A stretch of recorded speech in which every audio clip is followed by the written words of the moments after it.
Bismillahirrahmanirrahim. Assalamualaikum warahmatullahi wabarakatuh. Kembali lagi bersama kami Kajian Gaib. Alhamdulillah kita berada di Pondok Pesantren Bani Malik, yaitu letaknya di Rangkas Bitung. Semoga sahabat-sahabat subrek yang selalu mengikuti kajian gaib, semoga Allah mudahkan rezeki, semoga kita selalu sehat, semoga kita mendapatkan ridho dan izinnya. Amin. Malam ini kita ada di Pondok Pesantren Bani Malik bersama pengasuh Pondok Pesantren Bani Malik, Kiai Haji Aceh. Alhamdulillah beliau ini pengasuh. Kita akan menanyakan sesuatu hal yang berkaitan dengan gaib. Assalamualaikum warahmatullahi wabarakatuh, Kiai. Waalaikumsalam warahmatullahi wabarakatuh. Gimana Kiai, sehat? Alhamdulillah, sakit abah. Gimana di kampung Salaur ini, Pak Kiai? Alhamdulillah aman dan terkendali. Tidak ada sesuatu yang mengkhawatirkan lah. Biasa jenjang rumah. Percaya masih kena ngalir, salah jenjang nyedot ya. Minum-minum mah yang mandi.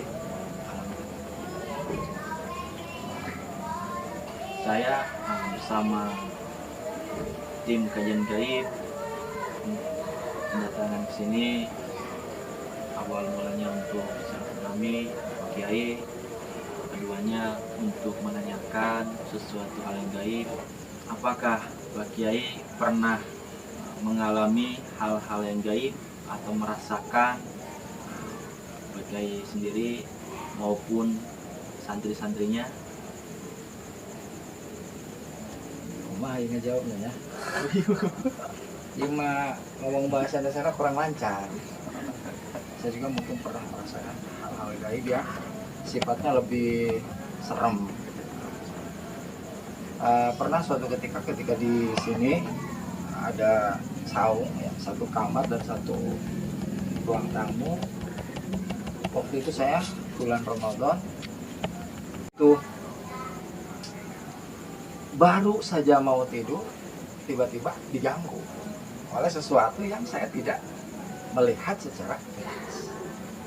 Secara zahirnya tidak kelihatan. Secara zahirnya tidak kelihatan. Namun dalam antara sadar dan tidak sadar, saya seolah sempat berdialog gitu dengan makhluk itu. Dan makhluk itu modelnya berwarna kuning dan dia bertanduk satu di depan saya. Ada tanduknya. Ada tanduk. Lucunya gitu, dia datang itu tujuannya katanya mau minta pelet. Jadi heran saya, ngapain minta pelet gitu kan? Terus saya tanya, kamu minta pelet buat apa? Dia bilang, ya biar disukai wanita. Loh, kata saya kalau mau disukai wanita, gak usah pakai pelet-pelet. Jadilah manusia yang berakhlak, baik perilakunya, baik tingkahnya, insya Allah cewek suka, meskipun kita nggak punya duit. Gitu. Nah, saya jawab kayak gitu, dia marah. Akhirnya dia seruduk selangkangan saya kan sakit diseruduk. Akhirnya saat itu saya merasakan, saya lawan dia gitu kan, saya pukulin gitu. Saya pukulin sampai dia akhirnya mundur gitu. Pada malam berikutnya lagi, saya juga tidur di sini lagi. Namun, saya sudah persiapan. Kata orang tua, kalau di tempat itu terasa angker dan lain sebagainya, maka bacakan saja surat jin. Gitu katanya. Maka saya pun sebelum tidur baca surat jin. Dan alhamdulillah tidak diganggu. Besoknya lagi saya tidur lagi di sini, saya bacain surat jin lagi, dan tidak ada gangguan. Sampai hari ini tidak ada gangguan. Itu diantara pengalaman-pengalaman yang berkaitan dengan hal gaib ya. Meskipun saya tidak melihatnya secara kasat mata, tapi ya saya merasakan adanya sakit di seluruh. Kemudian untuk hal lain di waktu saya di pesantren Al-Hijaiyah, pesantren di mana dulu saya menimba ilmu pertama kali di sana, itu santrinya banyak yang kesurupan. Banyak Kesurupan itu Iya, santriwati. santriwati banyak kesurupan. Ada yang nangis, ada yang lari-lari menuju sebuah pohon yang di sana memang ada pohon. Nah, ketika itu saya sedang semangatnya mengkaji sebuah ilmu yang memang untuk hal-hal yang seperti itu, Berkaitan dengan itu. berkaitan dengan Jual. ya, namanya olah gerak, olah nafas, sabda daya. Sabda daya. Dan ketika mereka mulai kesurupan, kemudian pimpinan keluarga telepon, saya kesini. Begitu saya ke sana, si yang kesurupan itu langsung buang muka. Tahu kenapa gitu kan? Dia buang muka. Udah buang muka. Kata, nih ada siapa? Mau? Kamu lihat? Wah, iya saya nggak mau. Pokoknya itu orang yang kesurupan itu sampai dipaksa pun dia nggak mau berpaling tatap mata dengan saya. Gitu. Saya juga nggak tahu itu kenapa. Padahal kan kalau memang dia itu secara sadar, ya pasti saya suruh mau lah. Dia orang junior saya gitu. Tapi ketika kesurupan dia nggak mau dia. Nah, kemungkinan ini kan ada yang merasukinya gitu. Ya. Itu sesuatu yang gaib itu memang tidak saya lihat. Biasanya makhluknya apa nggak bisa, kecuali kalau guru saya. Nah, guru spiritual saya bisa itu lihat kayak gitu. Jadi kalau lagi jalan ke hutan, bau apa nih katanya? Kayaknya bau busuk gitu. Pasti cari-cari ternyata ngumpet. Lu apain di situ? Katanya ternyata dia yang bau busuk, kelihatan sama beliau mah. Nah, ketika saya minta, kata saya, Pak Guru, coba saya minta supaya saya bisa melihat seperti Pak Guru. Monggo katanya. Saya dikasih air, kemudian dikasih secuil kertas yang sudah dibaca-baca mantra, kemudian dimasukin ke dalam air aqua. Nanti ini setelah si kertasnya ini mulai lunak, airnya diminum, kertasnya dimakan. Saya ikuti arahannya, saya minum malam itu. Dan ketika tidur sama sekali nggak bisa tidur nyenyak, sampai pagi nggak bisa tidur nyenyak. Akhirnya saya laporan, gimana itu Pak pengalaman saya semalam ketika setelah minum air itu dengan kertasnya saya malah nggak bisa tidur nyenyak. Beliau jawab, berarti kamu nggak bisa. Jadi nggak bisa. Saya cuma bisa merasakannya. Hanya merasakan, tidak bisa melihatnya. Kemudian merasakannya pun ya kadang-kadang aja. Gitu. Kalau lagi enggak banyak. Kan ada yang peka banget gitu.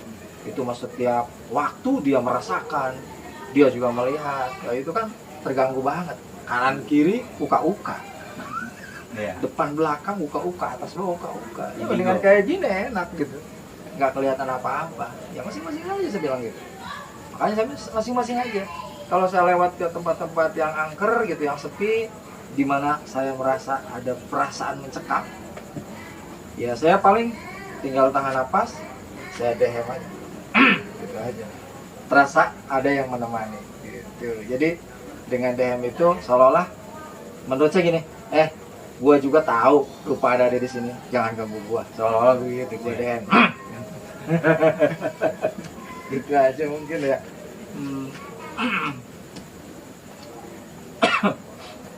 Baik, Oke, yang terkait dengan makhluk gaib yang tadi yang bertanduk yang minta pelet ke Pak Kiai, saya masih terpikir kan gitu, itu kan makhluk gaib, apa itu gaib juga bisa memelet sesama gaib, apa melet manusia lagi?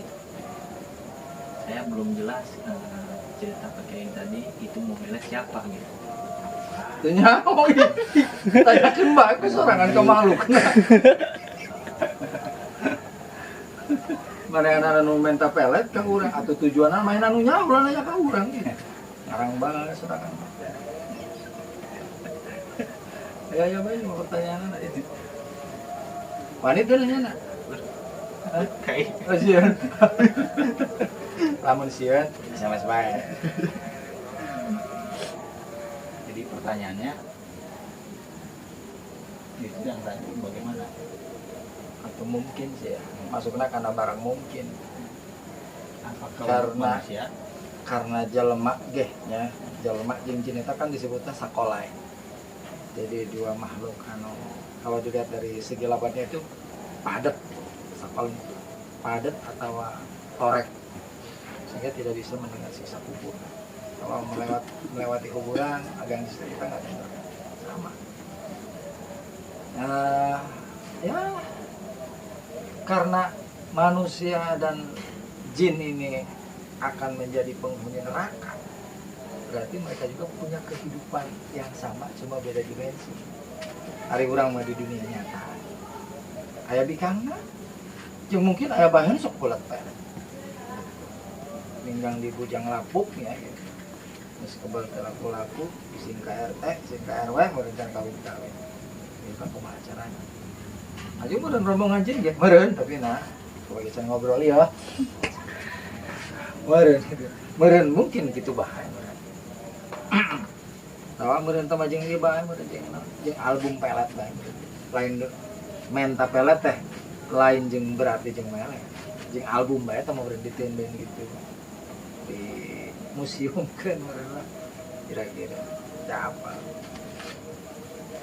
menta pelet dong kula boga pelet bae kula mau pelet na eta dong enak bawang putih dong ditalian ku benang digantung dina kaca Fortuner.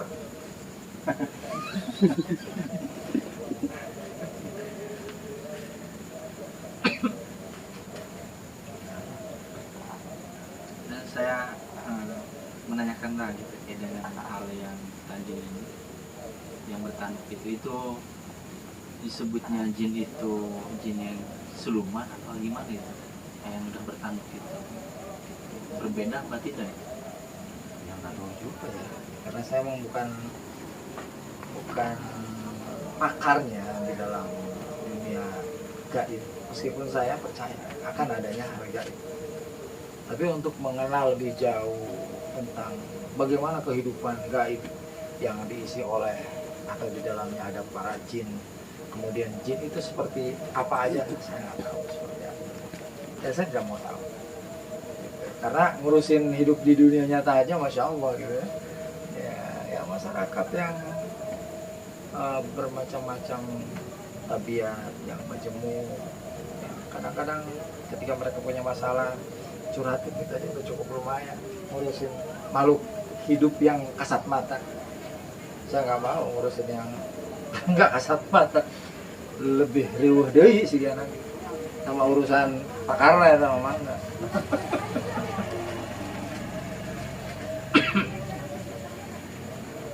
Alhamdulillah yang beliau sudah ceritakan pengalaman sungguh luar biasa menurut saya.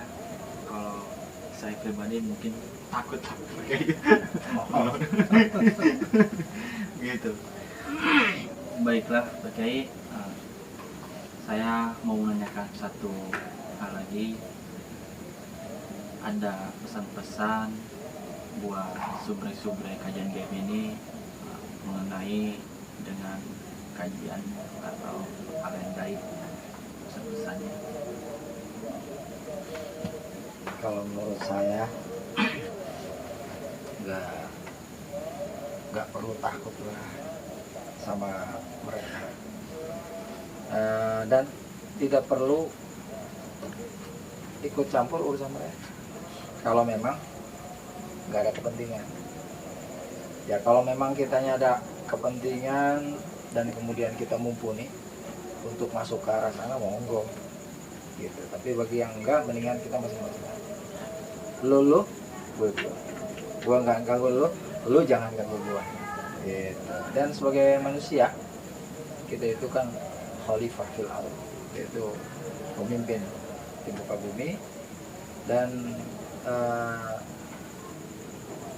saya yakin sebagai manusia yang beriman, kita lebih takut kepada Allah daripada takut kepada selain Allah. Dan itu memang anjurannya. Jadi ada sebuah keterangan yang begini, man khafallaha khafa kullu syai'. Barang siapa yang hanya takut kepada Allah, maka segala sesuatu akan takut kepada. Jadi itu saja.